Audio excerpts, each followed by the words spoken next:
Hey everybody, welcome to Big Balls Fantasy Football, the only show with powerful picks, sexy super fans, and that's really fun. I'm your host, 20-year fantasy veteran, Greg Reifsteck. And I'm your co-host, Jenilee, a 10-year fantasy veteran. And all of us, including Zoe, are Bears fans. And together we are the beauty and the beast of fantasy football experts. So, the blackout is over. It only took 1 week.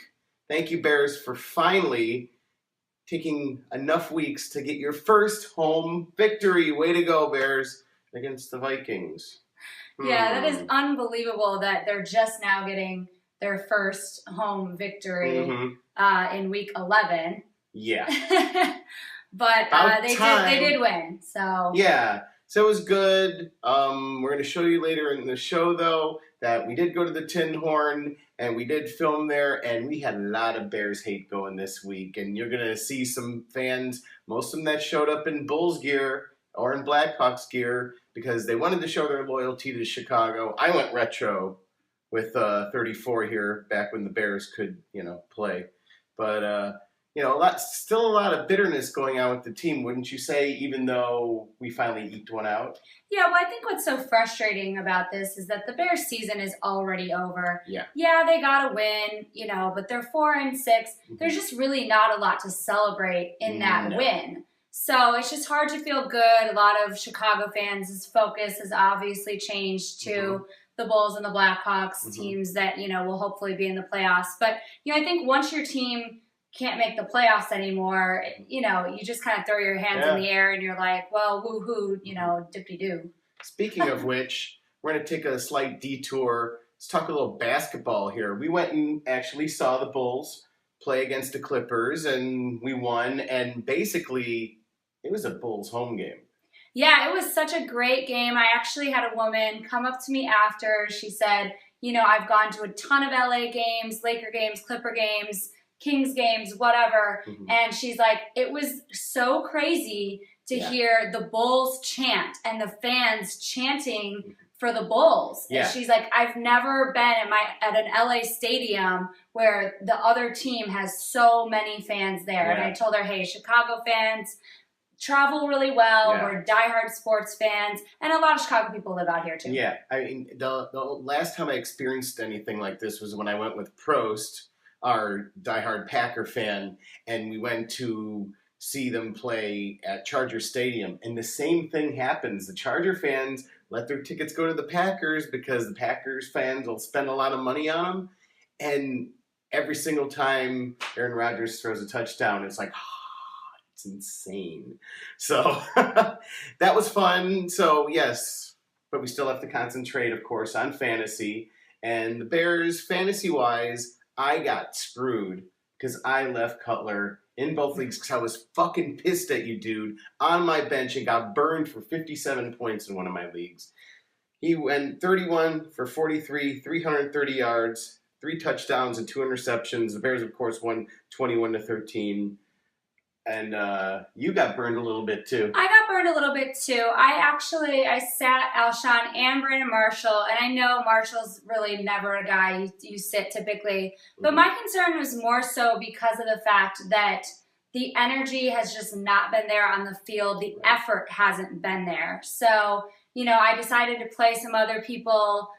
Worked out in the league I sat Marshall. I still won. The league I sat Alshon, unfortunately, I lost. But, sometimes when you have a really solid bench, you're weighing things out weekly. And, sometimes it's hard to tell who's going to really go off. But B. Marshall had 2 touchdowns. He had 90 yards receiving. Alshon had 1 touchdown and went over 100. He had 135 yards receiving. So, and I told you at the bar, I said, look, they're going to really go off because I put them on my bench this week. You said it at the beginning of the game. You said it at the beginning of the game.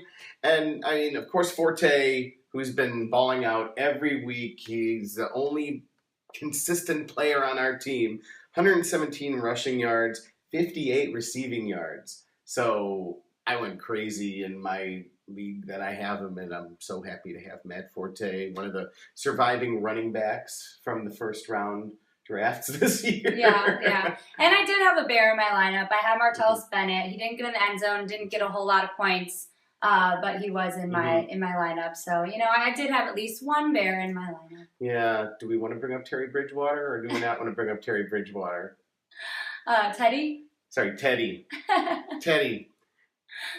Mr. Bridgewater, 18 for 28, 158, 1 touchdown and a pick. Yeah, I actually thought he would throw at least 2 touchdowns, even if he didn't throw a lot of yardage. But he's a rookie, so yeah. And here lies the problem. Mel Tucker, your head is still on the chopping block here. One good week of defense here and there, it's still not going to cut it for our team. It's just it's not acceptable. We're still saying it. It's unacceptable for the Bears. So yeah, and again, you're playing a Vikings team that's not an impressive team. So good defenses look impressive even against the best teams and the best quarterbacks. Yeah. So, and what I have to say about this Bears win as well is, again, the offense only scored 21 points. Yep. Cutler still turned the ball over 2 times. Granted, he didn't fumble. Good job, Cutler. You didn't fumble this game. But, again, when you're looking at the win and you're trying to pull out some positives, there's still things that are not happening for this team that should be happening. So I don't think they've totally, made themselves where they're not in trouble job-wise or things like that. And again, in our Tin Horn segment, we're going to have people giving their opinions. And my view on this is last year, because Cutler got injured, we didn't get exposed to a lot of this. We got McCown, and McCown came in, and he did step up, and he ran the damn offense. And, he's not doing as well down in Tampa Bay, of course, because he doesn't have the weapons to throw to. But Evans, who was one of my picks last week, he has a hot new target in him, that's for sure. Yeah, and we're going against Tampa Bay this week. Again, it's another home game for Chicago, and he will be a great test for our defense because if our defense can't slow Mike Evans down, you do have Vincent Jackson on the other side as well. If they fall off like they did against the Packers, the Patriots, like they did even against Miami, it's not going to be an easy game. It's not going to be a walk in the park, even though Tampa Bay doesn't have many wins on their season. It's the Lovie Smith revenge game. Yeah, it's going to be good. It's going to be a good game. I'll be on a plane on my way to going to Vegas, so I'm going to miss the first half. But as I already told Jenilee, I'm going to get off the plane to about 30 texts about the game. So I will be updated. I know that's for sure. I'm sure. Big news, more talking about the Vikings.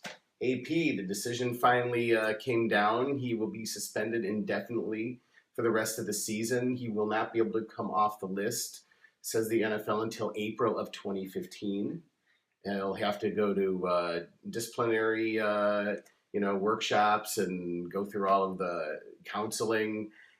There are a few reporters. I heard this on NFL Network, and I don't exactly know what the details are, but possibly if he appeals it, the union might be able to get him reinstated that way, saying, well, look, he's in the appeal process. You got to let him play. But it's kind of a long shot. All of you that picked up AP last week thinking he was going to be back in by December, I don't think that's going to happen. Yeah, I picked him up and I dropped him, because it was something that, hey, if he comes back and plays, he could definitely be helping you in your playoffs. Yeah, a little bit better than Asiata. Yeah, but I definitely think, I think Goodell on this and the NFL, I think they're going to try to do everything that they can to keep the suspension. He's suspended, of course, without pay because they're really trying to make a stance. Yeah. And we saw how bad they messed up the Ray Rice situation and how bad they've messed up this year. So their PR cannot afford, basically, for this suspension not to hold. So I think the NFL is going to do everything they possibly can to keep him suspended. I definitely think the good old boys club is going to make this one stick. I agree with you there. Just one other little point, fantasy-wise. Ben Tate, no longer a Brown. I know a lot of people picked him up in their drafts thinking, oh, well, he's, the guy to go to there. But it's turned out to be Terrence West over there, isn't it? Yeah, and, he was a free agent running back, and he signed a pretty decent deal. I think he signed about $8.5 million for 2 years. So it is surprising that they're dropping him. already. But, Terrence West and Isaiah Crowell have been really performing very well. Mm-hmm. I think it's still going to be a messy backfield a little bit because they're going to be using both those guys. Right. But, no more Ben Tate. And a couple other people got dropped too. Yeah. LeGarrette Blount over on the Steelers. I know he got cut. But fantasy-wise, he really didn't have an impact. No. Le'Veon Bell over there. They were using him. He maybe would have gotten vultured on touchdowns, but that didn't really ever happen. No, and Jason Avant got cut from the Panthers as well. Mm-hmm. Again, not much going on. Very good in Carolina with their season, with their receivers. The only receiver that is really doing anything is Kelvin Benjamin. Yep. And, of course, good old tight end Greg Olsen for them. So. Yeah. All right. Well, again, we're going to bring you some footage from the Tin Horn, a little bit of Bears hate, and then, of course, our picks. And you're up first this week. I am up first. And, of course, be sure to like us on Facebook, facebook.com/BigBallsFantasyFootball. Go to our website, which is our hub, BigBallsFantasyFootball.com, and tweet us. You want to talk about our Twitter? At BigBallsFBall.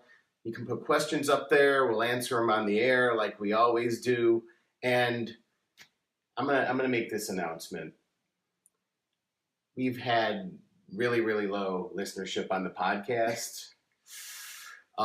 We probably will do a farewell show at the very end of the season, so Prost and Cash and everybody can say goodbye. But because listenership is so low, thanks, guys, though. You've followed us to here. We started out as a little podcast with only 100 listeners a week, and now we have, sometimes 5,000-6,000, views on YouTube every week. So thanks for making the transition with us. We really appreciate it. But if you're going to go looking for a podcast this week, it's not going to be there. Yeah, well, I think some people just, they like the visual. So now you get to actually see the people behind the voices, and that's always a good thing. They want to look at you. They don't want to look at me, but they definitely want to look at you and Smash and Lexi and Okay. Let's get on with the show. Stay tuned.